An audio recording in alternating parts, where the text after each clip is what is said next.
Bonjour à tous ceux et à toutes celles qui regardent cette vidéo. Après un plat du mercredi, il fallait bien un plat de résistance. Et ce plat n'est autre que le premier épisode du documentaire animalier avec roulement de tambour et suspense, notre invité du jour, la Murène. Félicitations. Quoi? Non, non, non. Je sais bien que le service en cuisine a été un petit peu long, mais vous avez des drôles de choix culinaires. Enfin bon, vous faites comme vous voulez. Petit aparté, nous avons atteint les 10 abonnés, ce n'est pas grand chose, mais je vous remercie 1000 fois, même 10 000. Quoi? Non, non, je crois que ça a mal, ça a bugué là. Mon prochain objectif est les 50. Je vous remercie encore parce que je ne vous remercierai jamais assez pour le faire bien, du coup, 10 000 fois. Chers abonnés, vous êtes 60 contre 40% à regarder des vidéos, c'est très bien, tant mieux, la majorité, les 40% abonnés. Enfin bref, trêve de blabla, c'est parti!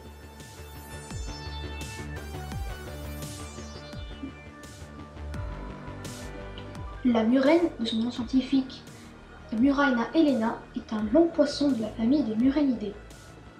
Elle et ses 199 autres sous-espèces, réparties en 16 genres, ressemblent à une anguille. Les plus longues sous-espèces peuvent mesurer jusqu'à 4 mètres, mais généralement elles mesurent 1,50 m. Aussi, chaque espèce animale et végétale est classée en 13 types de classification, justement.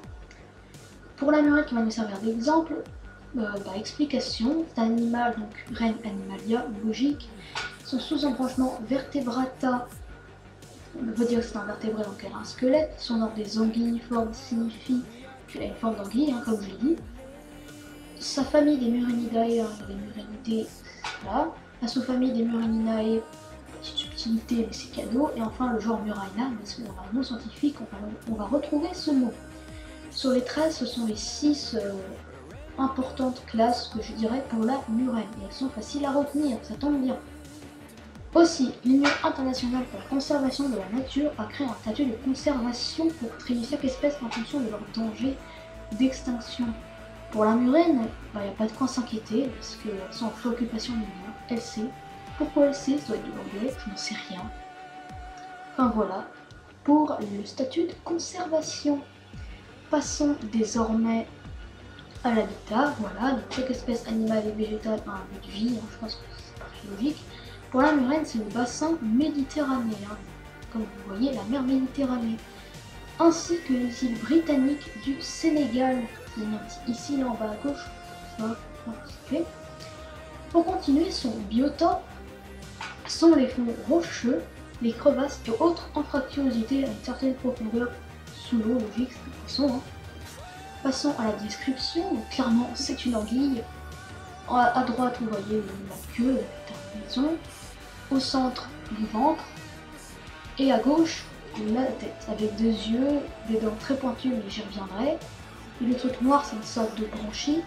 Aussi, je vais vous mettre un petit repère. À l'intérieur de la murène, à cet endroit-là, se trouve une seconde mâchoire. C'est vraiment dégoûtant. Deux trucs dedans, quoi. Regardez cet animal de face, on dirait qu'il est défiguré. Enfin, à côté c'est moche. Regardez les pieds, on dirait. C'est une prédatrice nocturne qui mange des poulpes, des poissons, des déchets, des cadavres. Ça continue à dégrader niveau style. Enfin bon, c'est un animal isolé, territorial et dangereux si vous êtes sur son territoire qui n'hésitera pas à vous mordre. Sa morsure n'est pas venimeuse, mais elle est redoutable car ses dents sont souvent souillées et recouvertes de bactéries. Donc si un jour vous vous faites mordre, contactez très vite un médecin parce que l'infection que peut provoquer potentiellement la blessure peut être très dangereuse, très méchante, voire même vous tuer. C'est vraiment fantastique, un animal qu'on adore. Parlons maintenant de la reproduction. Puisque c'est un animal nocturne, on n'a pas énormément d'informations en général, il y aura des documentaires beaucoup plus longs. Mais c'est surtout le plan reproductif qui est un peu chaud pour la murène, mais parlons-en quand même. On sait par exemple que leur période de reproduction est de juillet à septembre, que leurs œufs produisent des leptocéphales, voilà, c'est leurs larves. Vraiment, merci la science, ça avait des noms bien compliqués. Et ces derniers flotteront durant 1 an au gré du courant. Ah, qu'est-ce que c'est poétique. Maintenant, je vais parler de la symbiose, qui est un phénomène naturel qui lie en quelque sorte deux espèces animales, végétales, voire l'un et l'autre, par une sorte de marché. Alors, notre chère Muren va une fois de plus nous servir d'exemple, comme si c'était notre cobaye. Et donc, pour elle, son marché est un peu spécial.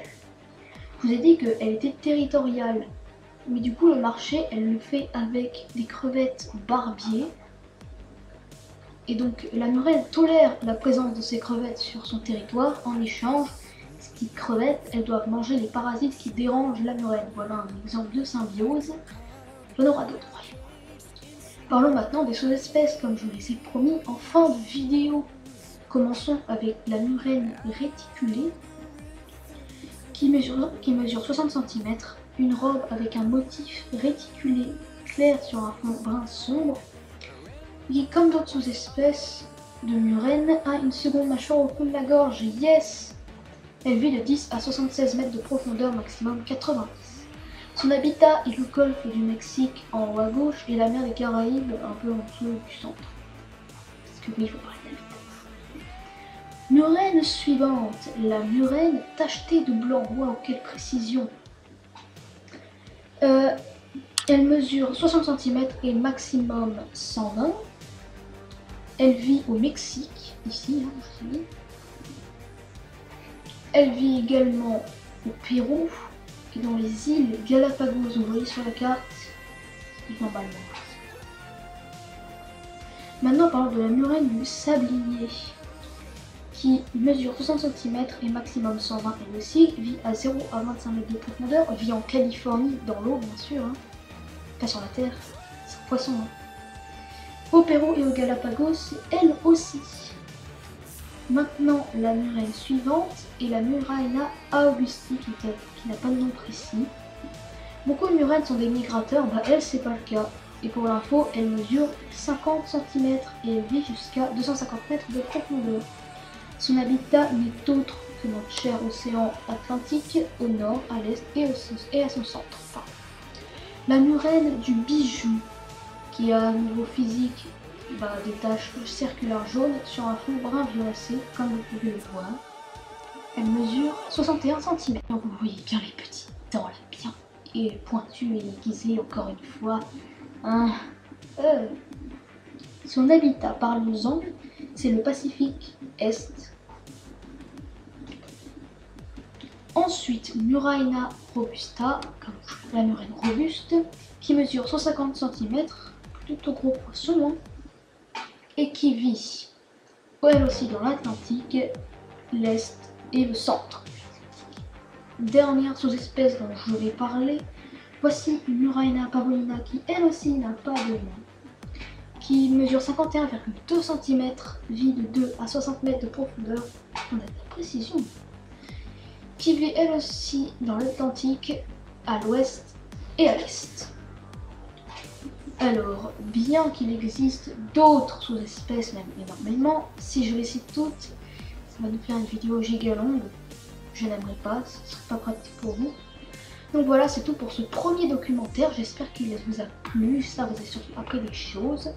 Je vous remercie encore pour les 10 abonnés, ça me fait vraiment chaud au cœur, surtout qu'en 3 mois, il y en a qui font beaucoup plus vite que ça, mais en 3 mois, moi ça me paraît incroyable. Excusez-moi également aussi pour le retard monumental. Disons que j'ai eu du manque de temps et d'organisation et que je prends des vacances. Donc ça m'a pas aidé. Enfin bref, c'est tout pour cette vidéo. Surtout n'oubliez pas.